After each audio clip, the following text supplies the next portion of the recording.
आज फिर बेटे ने धक्का दे दिया था। घर में उस वक्त कोई न था। पिता के कराह का उस पर कोई असर न था। असर होता भी तो कैसे, वह तो बरसों पूर्व नशे की काली दुनिया में खो चुका था। वो तो नौकर बाजार से सब्जी लेकर लौटा तो उन्हें जमीन पर पड़े देखकर एम्बुलेंस मंगवाया। डॉक्टर के बहुत पूछने पर भी वह असलियत कह न सके। उन्हें कुछ दिनों तक नर्सिंग होम में ही रहना था। 70 की उम्र में हड्डियां कब आसानी से जुड़ती हैं। अपने ही पुत्र के किए पर आंखें नम थी और दिल भरा भरा सा था। दोपहर में बहू स्कूल से लौटते वक्त सास को पार्लर से लेती हुई घर आई। तब उसे घर की दुर्घटनाओं के विषय में पता लगा। द्वारिका प्रसाद जी ने वकील को नर्सिंग होम में ही बुला लिया था और अपनी समस्त संपत्ति बहू के नाम कर दी। इस बात का पता लगते ही धर्मपत्नी आशा जी आग बबूला हो उठी। मेरे जीते जी इस सारी संपत्ति का मालिकाना हक बहू को देने का मतलब हम बूढ़े और कमज़ोर हो गए हैं। विकास हमसे सारी संपत्ति जब्त कर बर्बाद कर देगा। बहू के नाम कर दिया, कम से कम पोते पोतियों की पढ़ाई लिखाई सही तरीके से हो जाएगी। ये सब तो मैं अपने हाथों ही करवा देती। तुम क्या करवाती जो आज तक उसे सुधार न सके। हमेशा ही तुम्हारे लाड प्यार ने उसे बिगाड़ा है। जब पहली बार सिगरेट पिया तब थप्पड़ न जड़ सकी। जब स्कूल फेयरवेल में दोस्तों के साथ बियर पार्टी कर रहा था तब तुमने मुझसे लड़ झगड़ कर उसके हाथों में पैसे दिए। उन्हीं अमीर जादों के साथ जब ड्रग लेने लगा तब भी तुम्हारी ममता अंधी रही। आंखों पर गांधारी के समान पट्टी बांधकर उसे बर्बाद होता देखती रही। बेटे की गलत परवरिश के लिए पत्नी को दोषी मानते थे। मन खिन्न था, आज सारी भड़ास निकाल रहे थे। आपने कौन सा ध्यान दे दिया। आप भी तो पैसा बनाने की धुन में घर से बाहर रहे। मैं अकेली जवान बेटे को कितना संभालती। काम कर रहा था, धन संग्रह कर रहा था, पर अब जान गया हूँ कि पूत सपूत तो का धन का संचय और पूत कपूत तो का धन का संचय। दोनों ही हालातों में ये धन बेकार है।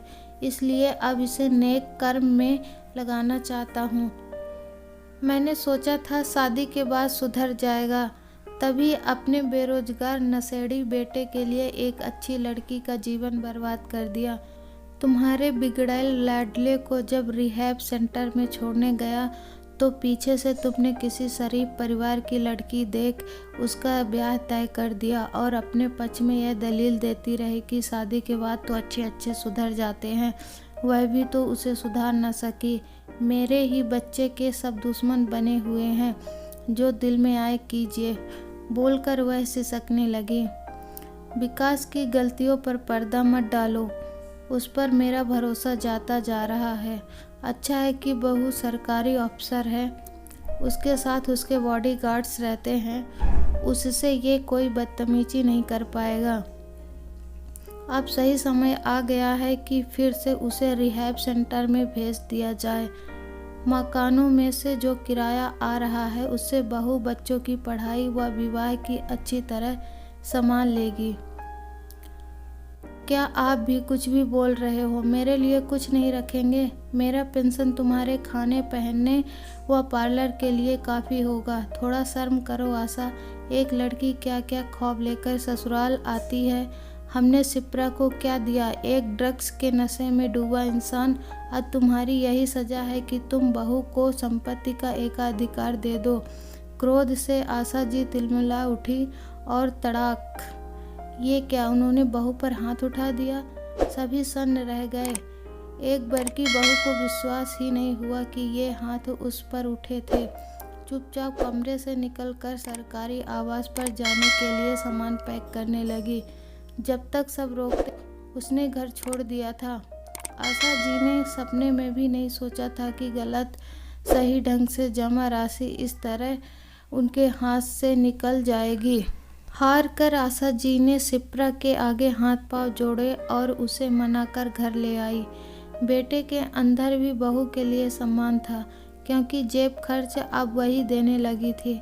सास ससुर भी कुछ सुरक्षित महसूस करने लगे थे। अब पैसों के लिए विकास ने उन्हें परेशान करना छोड़ दिया था। उसे यह विश्वास हो गया था कि जो मेरी पत्नी का है वह मेरा ही है। यह वसीयत न था बल्कि एक ससुर का पश्चाताप था।